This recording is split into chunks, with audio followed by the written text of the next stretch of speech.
সুপ্রিয় দর্শক, আসসালামু আলাইকুম।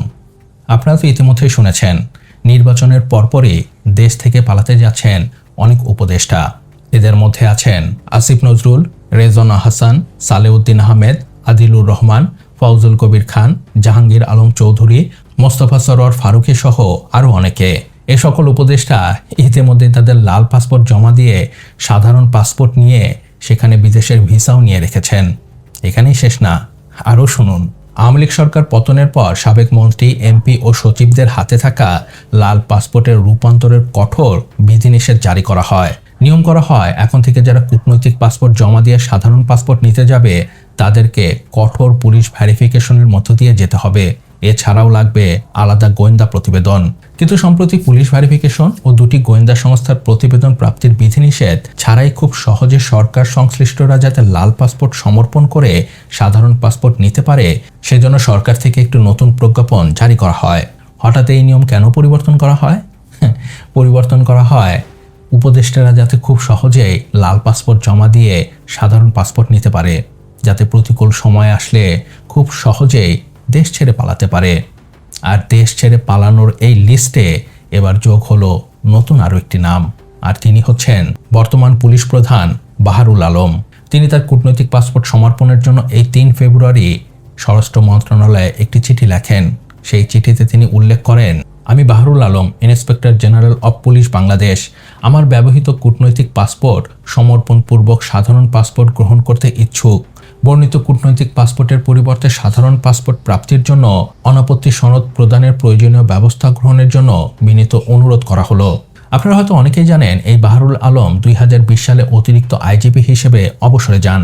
কিন্তু জুলাই গণ অভ্যুত্থানের পর এই বাহারুল আলমকেই আইজিপি হিসেবে নিয়োগ দেয় ইউনূস সরকার।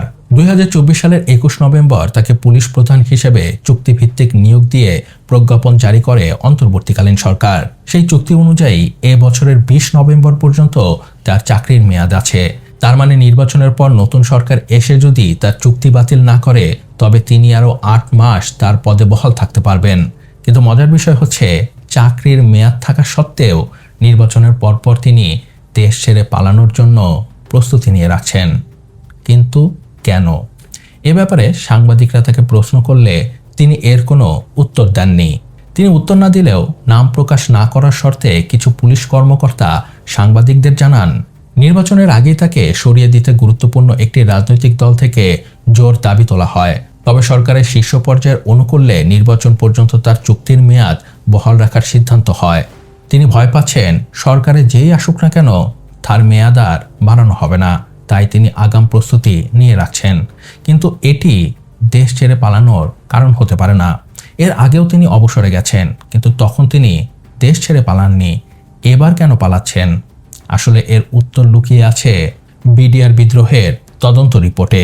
আপনারা তো জানেন, ইউনূস সরকার ক্ষমতায় আসার পর বিডিআর বিদ্রোহের সঠিক তদন্তের জন্য 2024 সালের ডিসেম্বরে একটি জাতীয় স্বাধীন তদন্ত কমিশন গঠন করে ইউনূস সরকার। নানা তদন্ত শেষে গত বছরের ডিসেম্বরে সেই তদন্ত প্রতিবেদন প্রকাশ পায়। সেই প্রতিবেদনে দায়িত্ব পালনে ব্যর্থতার জন্য আইজিপি বাহারুল আলম সহ 5 পুলিশ কর্মকর্তার নাম উঠে আসে। প্রতিবেদনে বাহারুল আলমের নাম আসার সাথে সাথে শুরু হয় নানা গুঞ্জন। বিডিআর হত্যাকাণ্ডের সাথে তিনি জড়িত ছিলেন, এই অভিযোগ তুলে সুপ্রিম কোর্টের 3 আইনজীবী 24 ঘন্টার মধ্যে বাহারুল আলমকে অপসারণের জন্য সরকারকে আইনি নোটিশও পাঠায়। কিন্তু তারপরও ইউনূস সরকারের অনুকূলের জন্য তিনি তার শপথে বহাল থাকেন। এখনও তিনি সেই পদে আছেন, কিন্তু তিনি ভয় পাচ্ছেন যখন ইউনূস সরকার থাকবে না, তখন তার প্রতিপক্ষরা তাকে শায়েস্তা করার জন্য এই প্রতিবেদনকেই হাতিয়ার হিসাবে ব্যবহার করবে। তখন তার নতুন ঠিকানা হবে জেল। আর এই জেল থেকে বাঁচতে তিনি দেশ ছেড়ে পালানোর জন্য প্রস্তুতি নিয়ে রাখছেন। সত্যি বলতে কি, আইজিপির এমন আচরণে আমি অবাক হইনি, কারণ এই ইউনূস সরকারের অনেকেই আছে যাদেরকে দেশ থেকে পালাতে হবে অথবা তাদের ঠিকানা হবে জেল। এমনকি মোহাম্মদ ইউনূস যদি বাংলাদেশে থাকে, তাহলে তাকেও একদিন জেলে যেতে হবে, কারণ তারা করেছেই এমন কিছু কাজ যার জন্য তাদের নিস্তার নেই। তো যাই হোক, এ ছিল এ ব্যাপার আমার বিশ্লেষণ। এ ব্যাপারে আপনার কি মত আমাকে নিচে কমেন্টস করে জানাতে পারেন। আর হ্যাঁ, ভিডিওটি কেমন লাগলো তো অবশ্যই জানাবেন। আর প্লিজ সাবস্ক্রাইব করতে ভুলবেন না। আপনার একটি সাবস্ক্রাইব আমাকে অনেক বেশি উৎসাহিত করে নতুন নতুন কন্টেন্টের কোয়ালিটি ভিডিও তৈরি করার। ভালো থাকবেন, সুস্থ থাকবেন। আল্লাহ হাফেজ। নেতাদের মতো ধোঁকাবাজি বন্ধ করো আর লাইক, কমেন্ট, সাবস্ক্রাইব করো।